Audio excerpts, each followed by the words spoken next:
أما بعد فأعوذ بالله من الشيطان الرجيم بسم الله الرحمن الرحيم وما أرسلناك إلا رحمة للعالمين وقال النبي صلى الله عليه وسلم المسلم أخو المسلم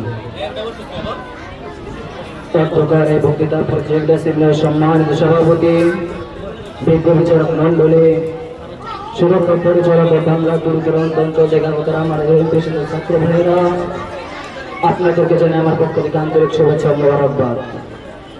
নিশ্চয়ই আপনারা অবগত আছেন যে ঐতিহ্যবাহী দারুল কোরআন আরবি মাদ্রাসার মাসিক বক্তৃতা প্রতিযোগিতা সেমিনারে এই মাসে আমার আলোচ্য বিষয় সূরাত নবী সাল্লাল্লাহু আলাইহি ওয়াসাল্লাম। তাই সম্পর্কে সামান্য কিছু আলোকপাত করার প্রয়াস চালাব ইনশাআল্লাহ।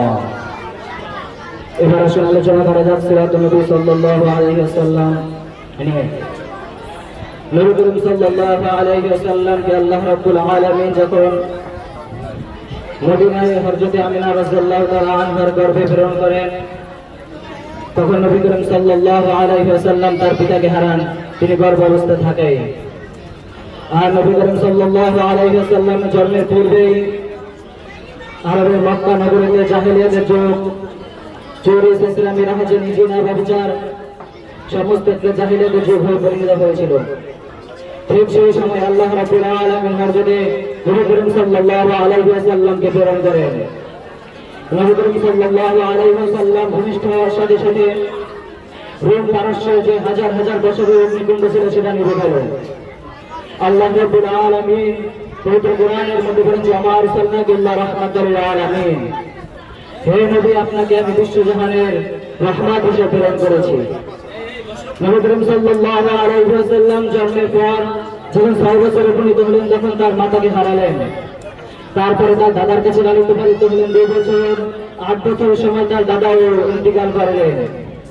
তারপরে নবী করিম সাল্লাল্লাহু আলাইহি ওয়াসাল্লাম তার চাচার সাথে লালিত পালিত হয়ে বড় হতে থাকলেন এবং তিনি আমার বিশ্বস্তদের সাথে এবং আমানতের সাথে বড় হলেন যে আরবের লোকেরা তাকে আল্লাহ আমিন বলে খেতে দিয়েছিলেন এবং বিশ্বাস করেছিলেন। তখন রাসূল করিম সাল্লাল্লাহু আলাইহি ওয়াসাল্লামকে যখন 40 বছর উপনীত হলেন তখন সর্বপ্রথম হিরা গুহায় হযরত জিবরাইল আলাইহিস সালামের মাধ্যমে সর্বপ্রথম ওহী নাযিল হয় এবং হযরত জিবরাইল আলাইহিস সালাম নবী করিম সাল্লাল্লাহু আলাইহি ওয়াসাল্লামকে বলেন যে হে নবী আপনি পড়ুন ইকরা বিসমি রাব্বিকাল্লাযী ইকরা বিসমি রাব্বিকাল্লাযী খালাক, পড়ুন আপনার প্রভুর নামে যিনি আপনাকে সৃষ্টি করেছে। এরপর রাসূল করিম সাল্লাল্লাহু আলাইহি ওয়াসাল্লাম জায়গা সুফায় গিয়ে সকল মানুষকে একসাথে ডেকে বলেন যে তোমরা তো আমাকে বিশ্বাস করো, আমাকে বিশ্বস্ত জানো আলামিন বলে খেতে দিয়েছো, আজকে যদি আমি বলি যে পাহাড়ের পিছন থেকে তোমাদেরকে শত্রু আক্রমণ করছে তাহলে তোমরা কি বিশ্বাস যাবে? তখন সকলে একজোড়ে বলেন হ্যাঁ আমরা অবশ্যই বিশ্বাস যাব। তখন নবী করিম সাল্লাল্লাহু আলাইহি ওয়াসাল্লাম বলেন যে আল্লাহ তাআলার পক্ষ থেকে আমার উপর ওহী নাযিল হয়েছে এবং আমি নবী প্রাপ্ত হয়েছি। আল্লাহ পাক রব্বুল আলামিন তোমাদের আদেশ করেছে তোমরা সকল মূর্তি পূজা, জিনা ব্যবসা সমস্ত গুনাহের কাজ ছেড়ে দাও এবং আল্লাহ তাআলার উপর তাওয়াক্কুল করো এবং আমার উপর ঈমান আনো।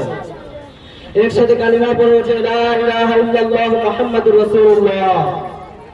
তখন আরবের আবু জাহেল বণিক যারা ছিল তারা নবী করিম সাল্লাল্লাহু আলাইহি ওয়াসাল্লামের উপর অন্যায় অবিচার শুরু করে দিল, নির্যাতন শুরু করে দিল।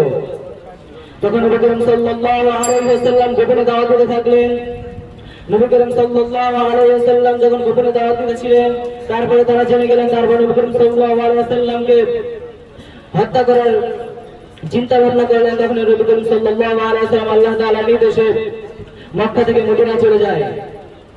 মদিনায় গিয়ে নবী করিম সাল্লাল্লাহু আলাইহি ওয়াসাল্লাম একটি ইসলামী রাষ্ট্র কায়েম করেন। ইসলামী রাষ্ট্র কায়েম করার পরে নবী করিম সাল্লাল্লাহু আলাইহি ওয়াসাল্লাম মক্কায় এসে মক্কা বিজয় করে ফেলেন এবং সকল কাফের যারা ছিল তাদেরকে মাফ করে দেন। নবী করিম সাল্লাল্লাহু আলাইহি ওয়াসাল্লাম মৃত্যুর সময় শুধু একটা কথা বলে দিয়েছিলেন যে আমার নবী করিম সাল্লাল্লাহু আলাইহি ওয়াসাল্লাম তার মৃত্যুর সময় উম্মতের জন্য দোয়া করেছিলেন এবং একটা কথা বলেছিলেন যে আসসালাত আসসালাত, তোমরা নামাজ কায়েম করো। নবী করিম সাল্লাল্লাহু আলাইহি ওয়াসাল্লামের এই সিরাত থেকে আমরা শিখতে পারি যে ঈমানের দৃঢ়তা, ইবাদতের পরিপূর্ণতা, আখলাকের সৌন্দর্যতা। নবী করিম সাল্লাল্লাহু আলাইহি ওয়াসাল্লামের স্ত্রী হযরত আয়েশা রাদিয়াল্লাহু তাআলা আনহাকে জিজ্ঞাসা করা হয় যে নবী করিম সাল্লাল্লাহু আলাইহি ওয়াসাল্লামের আখলাক চরিত্র কেমন ছিল? তখন আয়েশা রাদিয়াল্লাহু তাআলা আনহা বলেন যে তার পুরো জীবনই ছিল পবিত্র কুরআন আল কুরআন। যে নবী করিম সাল্লাল্লাহু আলাইহি সাল্লামের জীবনের শেষ প্রান্তে এসে উম্মত বলে কেঁদেছিলেন। নবী করিম সাল্লাল্লাহু আলাইহি সাল্লামের প্রতিটা সুন্নাত যেন আমরা মেনে চলতে পারি, আল্লাহ তাআলা আমাদের সকলকে সেই তৌফিক দান করেন।